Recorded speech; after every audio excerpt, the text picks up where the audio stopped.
පෙටල්සිත් හෙලනි YouTube channel එකෙන් අපි අද කතා කරන්න යන්නේ කලින් වීඩියෝ එකේ තිබුණ කමෙන්ට් එකක් ගැන සහ සමහර page වල මේ ගැන අහලා ගොඩාක් විස්තර අහලා දාලා තිනවා මම දැකලා තිනවා post.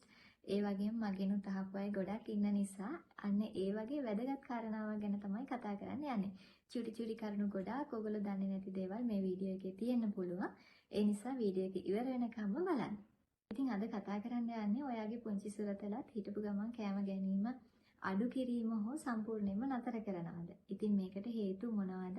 ඉතින් ඔයාගේ පුංචි සුරතලා ආහාර ගන්න එක අවම කරනවා නම්, එහෙම නැත්නම් ආහාර සම්පූර්ණයෙන්ම ප්‍රතික්ෂේප කරනවා නම්, ඒකට ප්‍රධානම හේතුවක් වෙන්න පුළුවන් එයා අසනීපෙන් ඉන්න අවස්ථාවක. ඉතින් එයා අසනීපෙන් ඉන්නවා නම් ඒක අපිට දැනගන්න වෙන්නේ පශු වෛද්‍යවරයෙකුට ඔබේ සුරතලාව පෙන්නලා මෙයාට අසනීප තත්ත්වයක් තියෙනවද කියන එක මුලින්ම අපි පැහැදිලිව දැනගත යුතුයි. ඊට පස්සේ දෙවැනි කාරණාව තමයි එයාගේ මානසික තත්ත්වය. සමහර සුරතලුන් ඉන්නවා මානසිකව ලොකු පීඩාකාරී තත්ත්වවල ඉන්නවා. සමහර විට එයාට මානසිකව ගැටලු ගෙන දෙන ලොකු කාරණා එයාවට පරිසරයේ තියනවා වෙන්න පුළුවන්.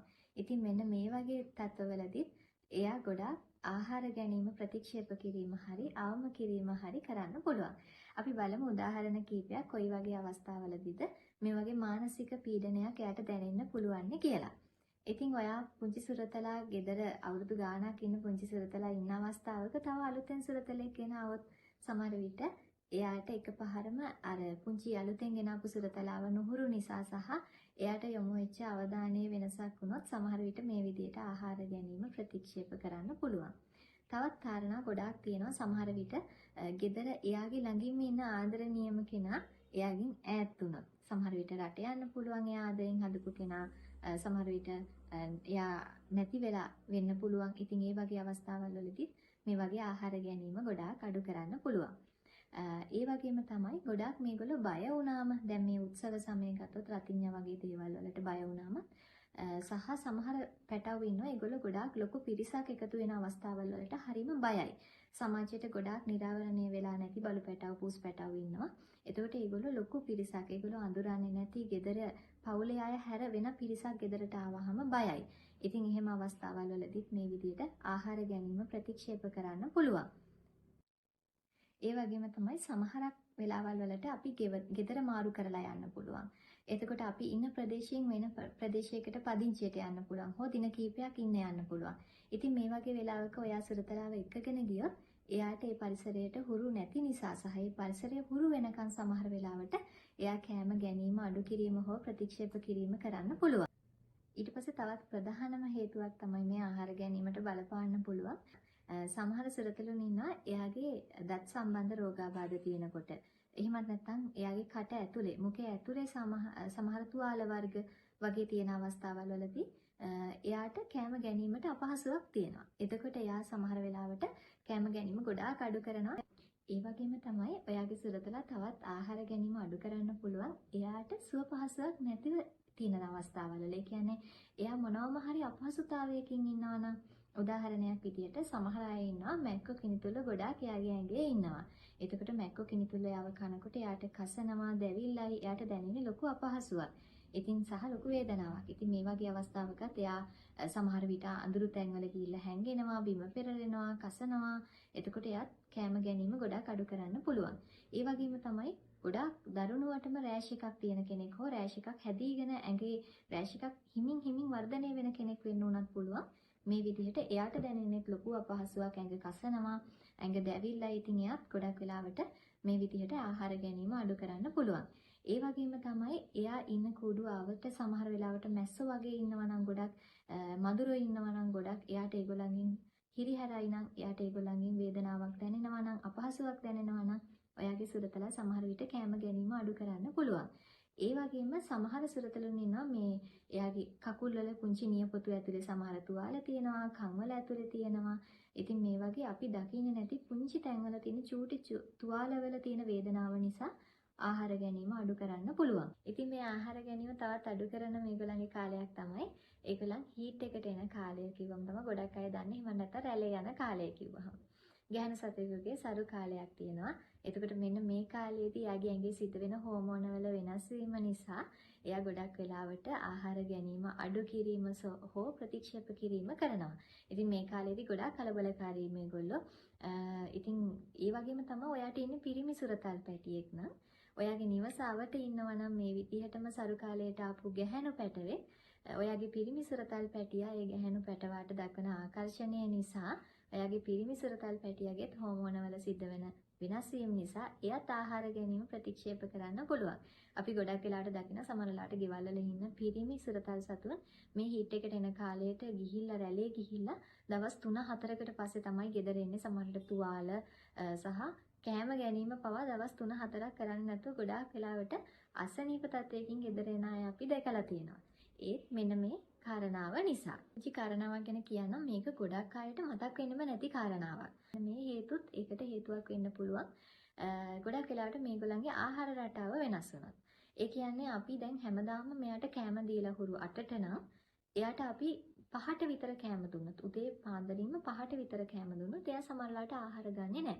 එතකොට සමහර වෙලාවට එයාට අපි කොච්චර 8ට කෑම දෙලා හුරු වුණත් එයා 8ට කෑම එක කන්නේ නැහැ. කෑම එක තියලා තිබ්බම 11ට විතර කනවා. ඉතින් ගොඩක් අය කියනවා මෙයා කෑම එක පිළිණි වෙනකන් ඉඳලා කනවා කියලා.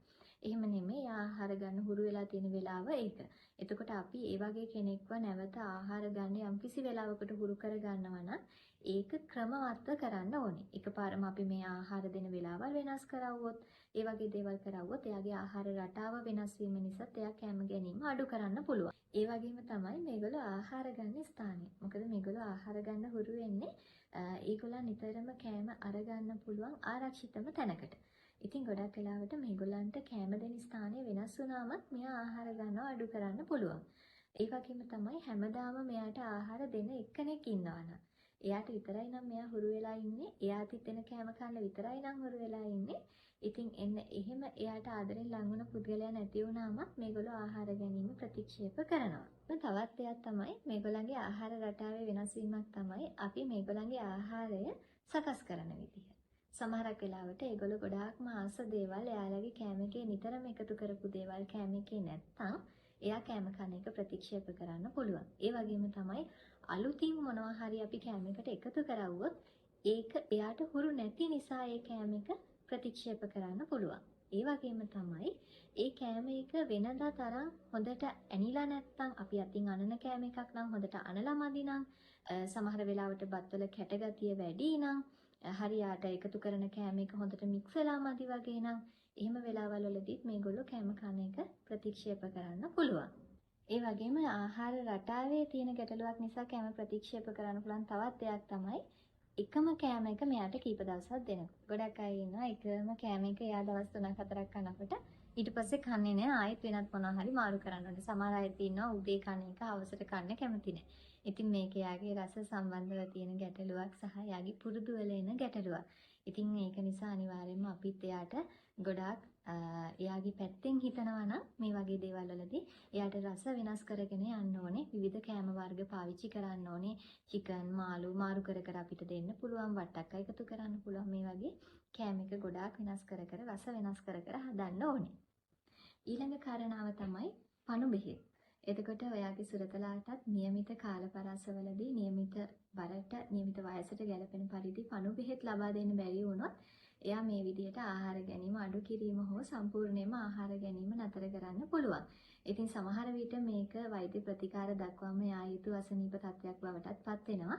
ඒ නිසා මුලින්ම අපි මේක වළක්ව ගන්න තියෙන පහසු ක්‍රමය තමයි එයාට નિયમિતම කාලවලදී පණු බෙහෙත් අනිවාර්යයෙන්ම ලබා දෙන්න ඕනේ.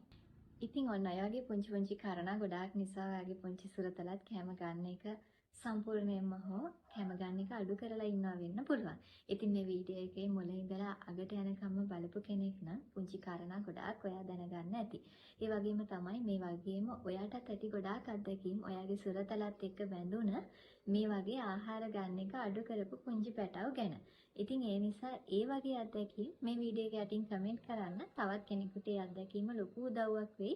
ඉතින් අපි ඉස්සරහට කතා කරන්න ඕනේ කොයි වගේ කරුණු ගැනද කියන එක මේ වීඩියෝ එක යටින් කමෙන්ට් කරගෙන යන්න. ඒ හැම කමෙන්ට් එකකටම පිළිතුරු දෙන්න බලාපොරොත්තු වෙනවා. ඒ වගේම තමයි ඔයා පුංචි ආඩම්බරකාර සුරතලිපි අයිතිකාරයෙක් නම් YouTube channel එක subscribe කරලා තියාගන්න. මේ වගේ පුංචි කරුණු ගොඩාක් දැනගත්තොත් ඔයාට ඉක්මනින්ම ඔයාගේ පුංචි සුරතලාව තේරුම් ගන්න පුළුවන් වෙයි.